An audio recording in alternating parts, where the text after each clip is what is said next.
Ladies and gentlemen, there is a version of you that the world has never met. A version buried beneath hesitation, fear, and the excuses you've rehearsed so well.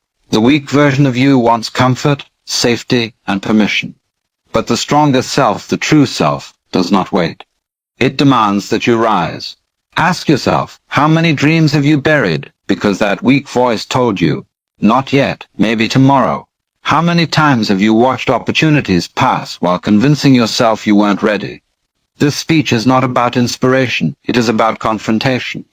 Because if you don't confront that weaker self today, it will rule you tomorrow. Stay with me until the end, and you will not only see how to silence that weaker version, but also learn how to step into the version of you that changes everything. The illusion of weakness is one of the most convincing stories the mind ever tells you. It whispers in the quietest corners of your thoughts, and it persuades you to believe that who you are right now, hesitant, fearful, uncertain, is who you must always be. But weakness is not truth. Weakness is not your identity. It is nothing more than a temporary role you've played, a mask you've worn so long that you've forgotten it can be taken off. What you call weakness is only the shadow of a thought, not the reality of your being. The version of yourself that you consider weak has no foundation, in fact. It is simply a collection of memories, failures, rejections, missed chances, that you keep replaying until they harden into a false identity. You tell yourself, this is who I am. And the more you repeat that, the more you breathe life into that fragile self, giving it power it does not naturally possess.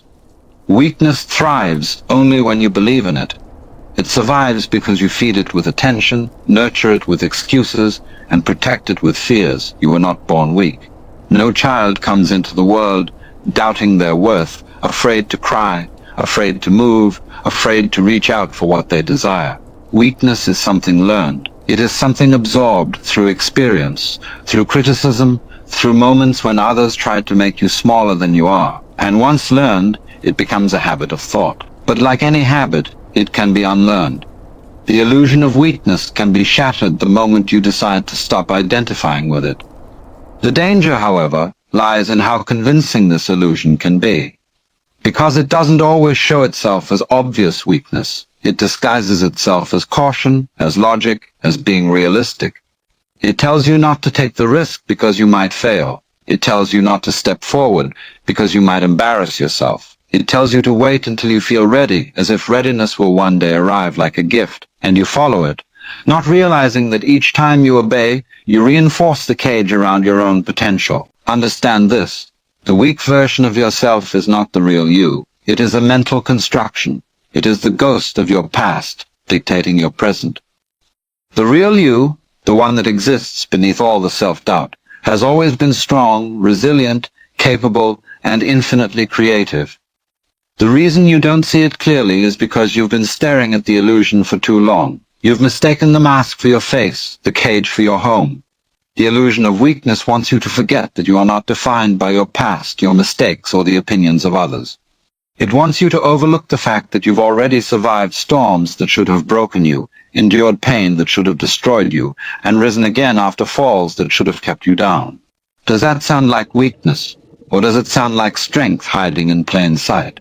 You see, the illusion works because it convinces you that strength is far away, something you must build, something you must acquire. But strength is not out there, it is in you, dormant, waiting to be recognized. The weak version of you is just the cloud. The true self is the sky. The cloud may cover the sky, but it never destroys it.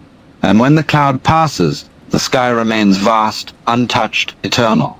The only way to break this illusion is to confront it, to stop running from it, to stop negotiating with it, and to stop allowing it to direct your choices. You must be willing to stand face to face with the voice that says, "You can't," and respond with, "Watch me."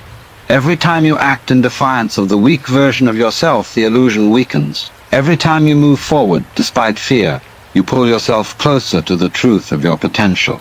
So ask yourself now, what would happen if you stopped feeding the illusion? What if you no longer allowed that weak version of you to be the narrator of your story?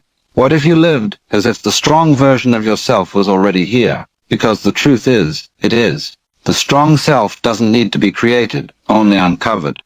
And once uncovered, weakness no longer has a place to hide. That weak version of you is not who you are.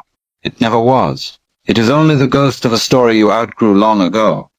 The moment you recognize that, the illusion dissolves, and in its place rises the reality of your strength, the reality that you have always been capable of so much more than you allowed yourself to believe.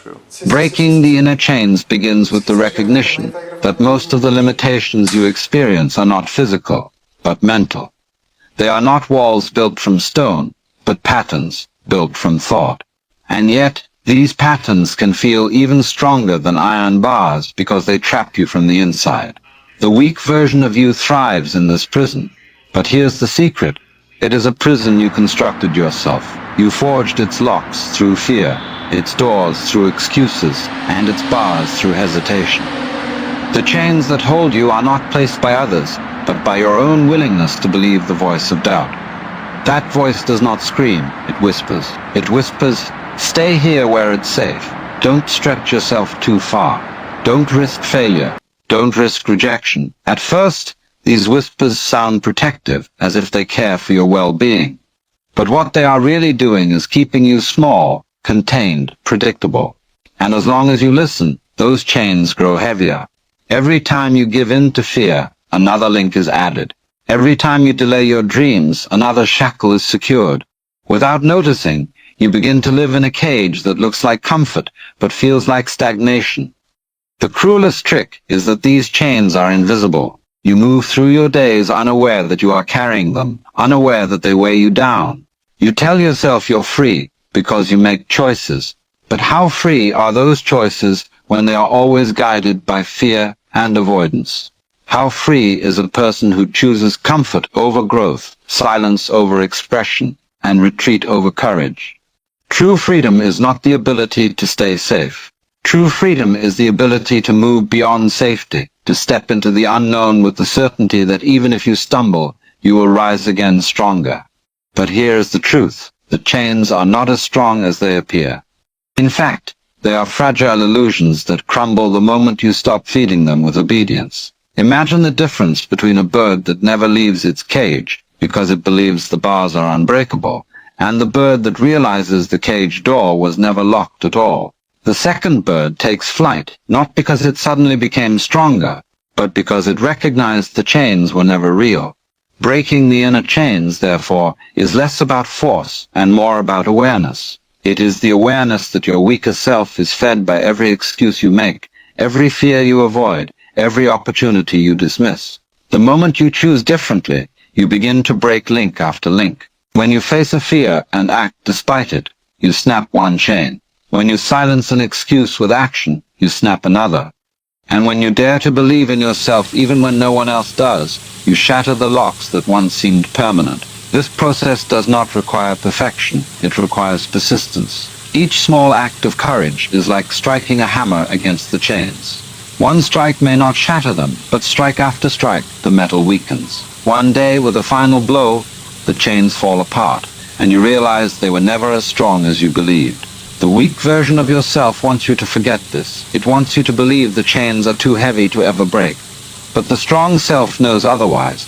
The strong self understands that every limitation is just a story, and every story can be rewritten. Ask yourself now, what are the chains you've been carrying? Perhaps it is the fear of failure, keeping you from chasing a dream. Perhaps it is the fear of judgment, keeping you from speaking your truth. Perhaps it is the fear of inadequacy, convincing you that you are not enough. These are not chains of steel, they are chains of thought, and thought can be transformed. The moment you stop identifying with the weaker self, the one that clings to these chains, you discover that the power to break free was always within you. Strength was never absent, it was simply buried under the illusion of limitation. And when you finally break the chains, you don't just free yourself from weakness, you free yourself into a life where your true potential can finally breathe. The power of choice is the silent force that shapes every moment of your existence. It does not arrive with fanfare or thunder, but it is present in every breath, every thought, and every action. And yet most people underestimate it. They think choices are only about the grand decisions, where to live, who to marry, what career to pursue. But in truth, it is the small, often invisible choices that determine whether you remain trapped in the weaker version of yourself or rise into the strength that has always been waiting.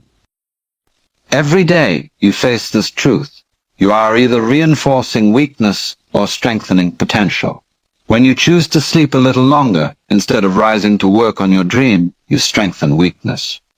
When you choose to remain silent instead of speaking your truth, you reinforce the weaker self. When you choose fear over courage, comfort over challenge, excuses over effort, you are feeding the identity of weakness. And yet, the opposite is equally true. Every time you choose to act when you feel afraid, you strengthen your potential. Every time you choose discipline over distraction, you build the stronger self. Every time you keep a promise to yourself, no matter how small, you are laying bricks for a foundation of greatness. Choice is the architect of identity. The person you are today is the product of yesterday's choices, and the person you will become tomorrow depends entirely on what you choose now. There is no destiny written in stone that cannot be altered by a single decision. But here's where many fall into illusion. They wait for motivation before making the choice. They believe they must feel strong before they act strong. They believe they must feel ready before they step forward. But readiness is not a feeling. It is a decision. Strength does not appear first. It follows choice. Think of it like this. A muscle does not grow because you wait until you feel powerful enough to lift the weight. It grows because you choose to lift when it feels heavy, when it feels uncomfortable, when it feels impossible. In the same way, the stronger version of yourself will not suddenly appear in the absence of fear or weakness. It appears when you choose, despite fear, to move forward. The decision comes first, the power comes after. The weaker version of you wants to convince you that you have no choice. It whispers, "This is just who you are. This is just your personality. This is just your circumstance." And if you accept that lie, you hand over your freedom. You become a prisoner of habit, a victim of old patterns, a spectator in your own life. But the truth is, you always have a choice. Even when you cannot choose your circumstances, you can choose your response. Even when you cannot control the events, you can control the meaning you assign to them. And that choice alone is enough to shift the direction of your life. Consider how powerful this truly is. In one moment of choice, you can rewrite the trajectory of your future. The choice to begin. The choice to stop. The choice to continue when everything in you screams to quit. Entire lifetimes have been transformed because someone, in a single instant, refused to choose weakness again. They decided that from that day forward, their actions would serve strength, not fear. The beauty of this truth is that choice is always available. No matter how many times you've chosen weakness in the past, you can choose differently now. No matter how deep the habits, no matter how strong the doubts, the power of choice cuts through them like light through darkness.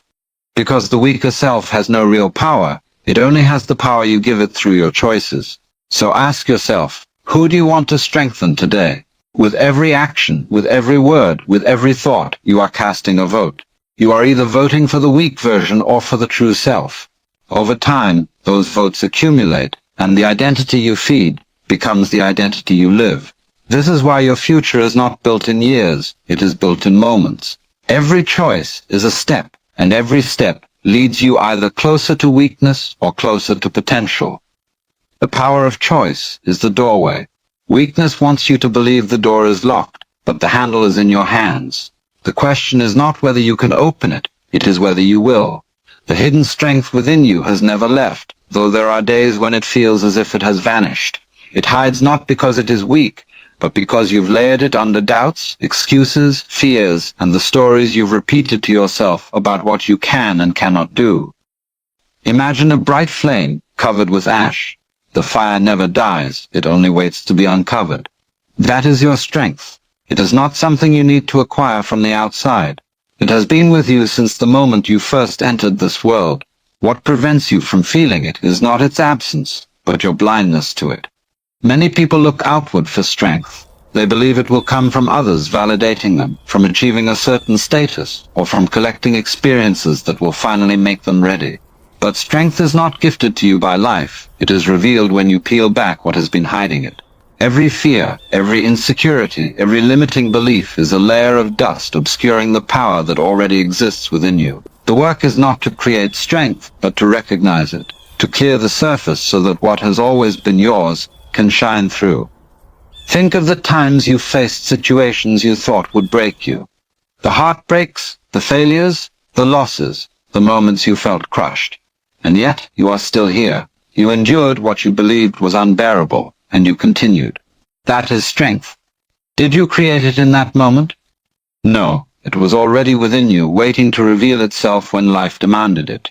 What you call weakness is often just the refusal to trust that strength again. You bury it under hesitation, convincing yourself you are fragile when reality has already proven otherwise. The hidden strength within does not reveal itself in comfort. Comfort dulls its presence. It is in discomfort, in trial, in the unknown, that you meet it face to face. The reason many never discover their true potential is because they avoid those very moments where strength is called forth. They hide from challenges, not realizing that challenges are the mirror, showing them what they are truly made of. The weak version of you believes that avoiding pain preserves you, but in truth, it suffocates you. The strongest self knows that pain is not the enemy. It is the chisel that shapes you, the pressure that turns coal into diamond. Strength does not shout. It does not demand recognition. It is quiet, steady, unshakable. It appears when you take a step you didn't think you could take. It speaks when you stand firm in your truth despite the fear of judgment. It grows when you do what your weaker self insists is impossible. Every act of courage uncovers more of the strength that has been hidden, and the more you uncover, the more you realize it was never gone. The tragedy is that most people never look within. They wait for proof before they believe, not realizing that the proof is already written in their survival, in their persistence, in the countless battles they've already fought. If you pause and reflect, you'll see the evidence everywhere. Think of the burdens you've carried, the tears you've shed, the nights you thought you wouldn't make it through, and yet here you are. That is strength. It did not arrive from outside. It rose from within. So the question is not, do I have strength? The question is, am I willing to uncover it? Am I willing to let go of the excuses that bury it? Am I willing to stop feeding the illusion of weakness and instead lean into the truth that has been present all along? Because the hidden strength within is not waiting to be created, it is waiting to be remembered.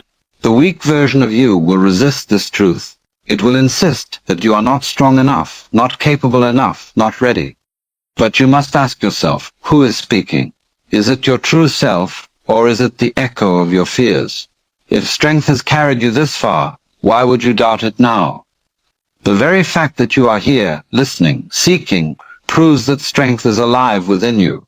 Once you uncover this truth, everything changes. Challenges stop appearing as threats, and instead become opportunities to uncover more of yourself.